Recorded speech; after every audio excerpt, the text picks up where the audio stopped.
just quickly before we get off your division, I have to ask. We saw with this whole Conor McGregor thing, his coach wants to see Conor McGregor fight Frankie Edgar. I'm just wondering, what are your thoughts on a Conor McGregor-Frankie Edgar fight? And I mean, potentially even fighting Conor McGregor once you win the title. Mate, as they say, who wouldn't want that fight? Obviously, it'd be silly not to. Imagine taking out again, like his name's always going to be up there.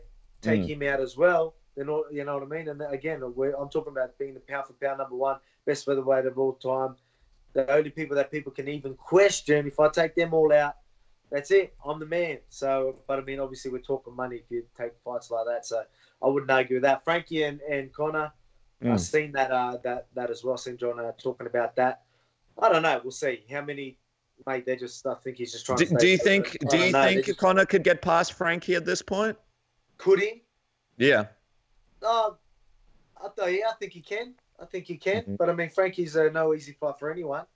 Again, I've got a lot of respect for Frankie, but obviously, I still think Conor could find the chin, and that's all it needs. They only need one shot, so he definitely can happen. But again, we'll see what happens because you're seeing him throw heaps of things. You see so many things he's saying. There's times he's going, "I'll have a blessed holiday and have this and have that." He's just trying to stay relevant. You know what I mean? Look, he's a smart man. He knows what to do, but at the same time, I think everyone's over it. He's not going to be fighting this year. I guarantee you that.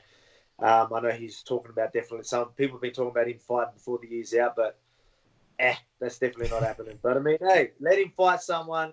I'll have the belt, and I'm the man on top. If he really wants that, I'll take him out as well.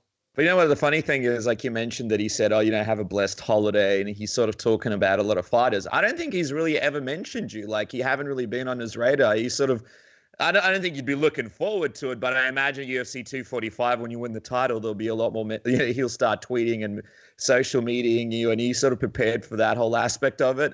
Conor McGregor, Volkanovski sort of tweet or Instagram off. Yeah, maybe after we win the belt, Yeah. And I'm a realist right now that, maybe, a lot of people are, but like, probably, obviously I'm not your Conor McGregor. I'm not your Max Holloway. You know what I mean? There's guys that have been at the top for a while and everyone knows them, but trust me, everyone will know me December 14th, and then I'm going to be the man. I'm going to be the man to beat. I'm going to do it in a wild fashion, and everyone's going to jump on board. A lot of people talk about stylistically, how we match up, and I just think, again, I'm a bad match for everyone. I've always said that, but for Max, I really don't think. This might sound disrespectful, but it's not. I just don't think he gives me crazy problems that I have to worry about. He's still just purely the fact that he is very good. I give him that. He's very technical, and they're things I need to worry about. But when it comes to power, knockout power, obviously his cardio, the cardio is a big, factor for most people he fights. But for me, it's nothing that I need to worry about. And you know what I mean? So it's hard to explain. Just striking and the fact that he's a volume puncher and stuff like that, I don't believe that's a big threat to me.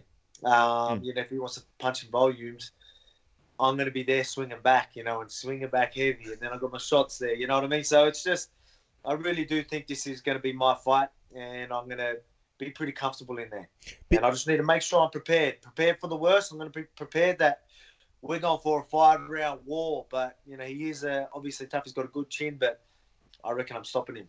Well, see, you answered a few of my follow-ups. I was going to say, are you anticipating this to be quite a war? Because the way you're sort of breaking it down, it sounds like you're very, I wouldn't say eager, but it sounds like you're very prepared to take big shots with that volume of striking. It seems like you don't really mind it, and you're going into this fight with that anticipation that you might have to wear a few, but you're going to, I guess, give it back to him, so to speak. Yeah, it doesn't mean I'm going to wear a few. I just mean if he wants to come forward like that, he's going to do most of the work for me. You know what I mean? So if he wants to come into me like that, you know what I mean, I get to sit on my punches, that's a whole different type of power, if you get what I mean. So obviously, with other fights, I've had to approach the fights a little bit different. But, obviously I can't give too much away. But, it's just, it just really, again, it's just no disrespect to him, but I just believe that I get to play what's in front of me.